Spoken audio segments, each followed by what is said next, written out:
नमस्कार, स्वागत है आपका हमारे चैनल पर। महाराष्ट्र विधानसभा में उद्धव ठाकरे को एकनाथ शिंदे ने दिया है बड़ा झटका। आपको बता दें कि आज फ्लोर टेस्ट में एकनाथ शिंदे सरकार ने बहुमत का आंकड़ा पार कर मिले हैं 164 वोट। तो वहीं एमवीएस सरकार जो लगातार कर रही थी बहुमत के वादे, और वहीं एमवीएस सरकार को मिले हैं 99 वोट। जी हाँ, ये बड़ा झटका है एकनाथ शिंदे सरकार की तरफ से उद्धव ठाकरे के लिए कि विधानसभा में बहुमत पास कर लिया है एकनाथ शिंदे ने, और जहां वोट चाहिए थे 145 और बहुमत का आंकड़ा भी पार कर दिया है एकनाथ शिंदे ने। 164 वोट मिले हैं आज फ्लोर टेस्ट में एकनाथ शिंदे सरकार को, जो कि बड़ा झटका है उद्धव ठाकरे के लिए। आपको बता दें कि जहां एक तरफ सरकार चली गई तो वहीं दूसरी तरफ फ्लोर टेस्ट में बुरी तरीके से हार चुकी है आज एमवीएस सरकार, जो कि 3 पार्टियों का गठबंधन है। इसमें एनसीपी, कांग्रेस और है शिवसेना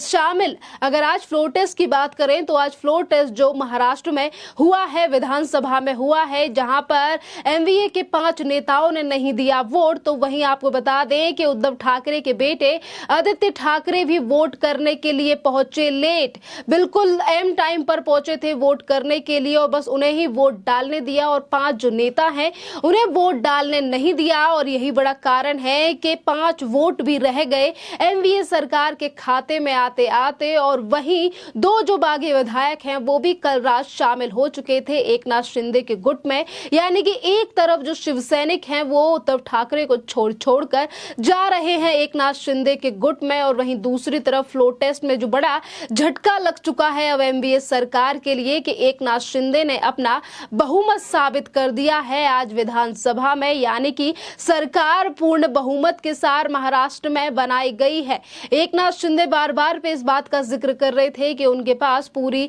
बहुमत है, उनके पास 50 से ज्यादा विधायक हैं, और अब 2 और विधायक शिवसेना के टूटकर चले गए हैं एकनाथ शिंदे के गुट में। तो जहां एक तरफ उद्धव ठाकरे की जो शिवसेना है वो कमजोर पड़ती जा रही है, और वहीं दूसरी तरफ एकनाथ शिंदे का जो गुट है वो लगातार मजबूत होता जा रहा है। और यही बड़ा कारण है कि एकनाथ शिंदे ने फिर एक बार एक इंटरव्यू के दौरान कर दिया है ये जिक्र कि वो शिवसैनिक है और बाला साहब ठाकरे के राह पर चलने के लिए ही और अस्तित्व की लड़ाई है ये, और इसीलिए हम तमाम विधायक जो है वो अलग हुए एमवीएस सरकार से, और अब शिवसेना के ऊपर दावा ठोकने की बात जैसे कि पहले से ही कर रहे हैं एकनाथ शिंदे। और अब ये चीजें निकलकर सामने आ रही है कि अब असली शिवसेना के हकदार होंगे एकनाथ शिंदे। जिस तरीके से हर एक खेमे में पटखनी दी जा रही है उद्धव ठाकरे को, चाहे फिर वो स्पीकर का चुनाव हो या फिर इसके बाद विधानसभा में फ्लोर टेस्ट हो या फिर हो वो सुप्रीम कोर्ट की लड़ाई,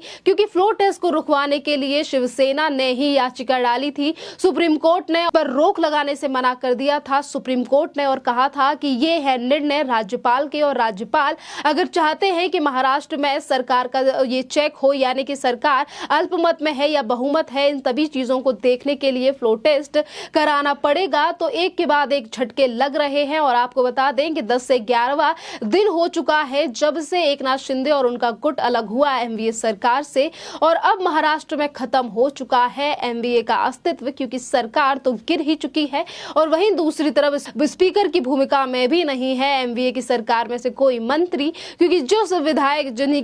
जिस नेता को खड़ा किया गया था स्पीकर चुनाव के लिए, कल भी यही हाल हमें देखने के लिए मिला। जिस समय पर स्पीकर के चुनाव हुए, जहां पर भारतीय जनता पार्टी और एकनाथ शिंदे के गुट की तरफ से खड़े किए गए थे राहुल नार्वेकर, उनको मिले 164 वोट। तो वहीं दूसरी तरफ एमवीए के खाते में सिर्फ 107 ही वोट पड़े थे। यानी कि अब जो विधायकों ने दूरी बना ली है, और इसी के साथ एक रोमांचक तथ्य ये भी है कि कल जिन नेताओं ने स्पीकर अध्यक्ष के लिए वोट किया, आज वो फ्लोर टेस्ट में आने से रह गए और उन्होंने वोट नहीं किया, जिसमें तमाम नाम शामिल है, जिसमें शिवसेना के भी एक नेता शामिल हैं जिनका नाम है विजय वंडेटकर और जिशान सिद्दीकी, संग्राम जताब, धीरज देशमुख, और वहीं अशोक चौहान जो कि महाराष्ट्र के पूर्व मुख्यमंत्री भी हैं और कांग्रेस के वरिष्ठ नेता भी हैं। तो आज जिस तरीके से कल इन्होंने स्पीकर के चुनाव में वोट दिया, और आज जो फ्लोर टेस्ट यानी कि बहुमत साबित करने की बात जो की जा रही थी एमवीए सरकार की तरफ से, पूरी तरीके से चीजें अब जनता के सामने आ चुकी हैं।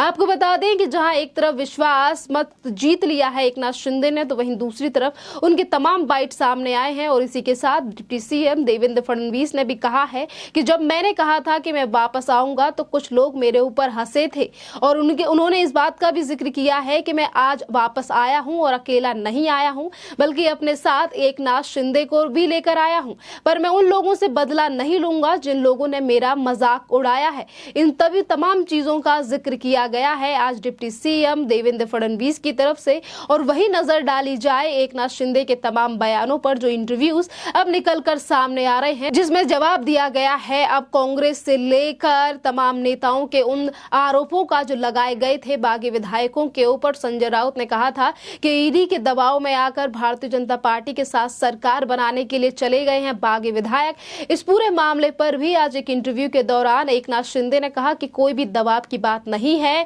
हम अगर सत्ता में आए हैं और हमने इन सब चीजों को किया है। हमने अगर एमवीए सरकार से अलग हुए थे तो वो अस्तित्व की लड़ाई थी। हमने देखा कि किस तरीके से इस सरकार के बनते ही हमारे नेताओं की बात नहीं सुनी जा रही थी, ना ही तो मराठी मानुष की बात सुनी जा रही थी, और शिवसेना एकदम गर्त में जा रही थी जिसका फायदा मिल रहा था एनसीपी को। और इन्हीं तमाम चीजों को देखते हुए हमें ये कदम उठाना पड़ा, और आज ये कदम उठा के आज हम यहां तक पहुंचे हैं। आपको बता दें कि जहां एक तरफ एकनाथ शिंदे को भारतीय जनता पार्टी की तरफ से चुन लिया गया है मुख्यमंत्री, और इस बात का ऐलान भी किया गया था देवेंद्र फडणवीस के द्वारा, आज इन तमाम चीजों को लेकर बड़े ही संदेह में नजर आ रही है। वो एमवीए का गठबंधन इस पूरे मामले को लेकर संदेह में नजर आ रहा है, उसी को लेकर तमाम नेताओं की बयानबाजी सामने आ रही है। तो वही हम आपको बता दें कि जहां एक तरफ देवेंद्र फडणवीस ने तमाम बातों का जिक्र किया है, तो वहीं दूसरी तरफ उप पूर्व मुख्यमंत्री अजीत पवार का भी बयान सामने आया है इस पूरे प्रकरण को लेकर, कि जहां एक तरफ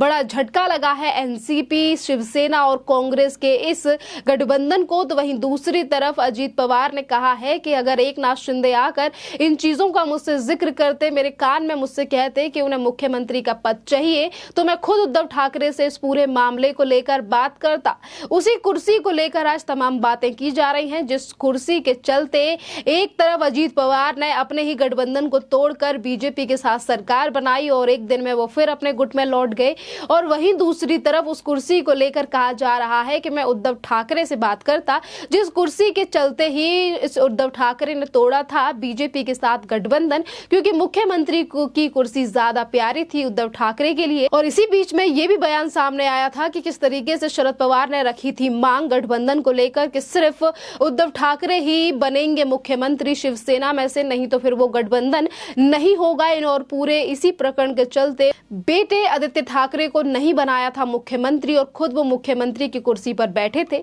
पर आज सत्ता हाथ से चली गई है, तो तमाम बयान दिए जा रहे हैं। उद्धव ठाकरे की तरफ से भी तमाम बातों का जिक्र किया जा रहा है, तो वहीं दूसरी तरफ संजय राउत भी ईडी के दबाव में आने का आरोप लगा रहे हैं तमाम उन विधायकों के ऊपर जो कि आज जा चुके हैं एमवीए सरकार को छोड़कर, और वहीं शिवसेना के ऊपर लटकी हुई है अब डारमडोर, क्योंकि जहां एक तरफ उद्धव ठाकरे का कहना है कि शिवसेना से हमने निकाल दिया है एकनाथ शिंदे को, तो वहीं दूसरी तरफ एकनाथ शिंदे का कहना है कि वो माने न माने पर मैं शिवसैनिक हूं और मैं बाला साहब ठाकरे का शिवसैनिक हूं, और शिवसेना का ही अस्तित्व बचाने के लिए लिया है मैंने ये फैसला। तो देखना काफी ज्यादा अहम होगा जिस तरीके से शिवसेना हर छोटे मामले को लेकर आज पहुंच रही है कोर्ट, चाहे हाई कोर्ट हो या फिर हो सुप्रीम कोर्ट, हर बात को लेकर खटखटाया जा रहा है कोर्ट का दरवाजा। अगर आप शिवसेना के ऊपर आके टिकी है बात, तो आखिरकार किसकी होगी शिवसेना, इस पर अब लगातार असमंजस जो है वो जारी है, क्योंकि एक तरफ उद्धव ठाकरे के पास सिर्फ 9 से 10 विधायक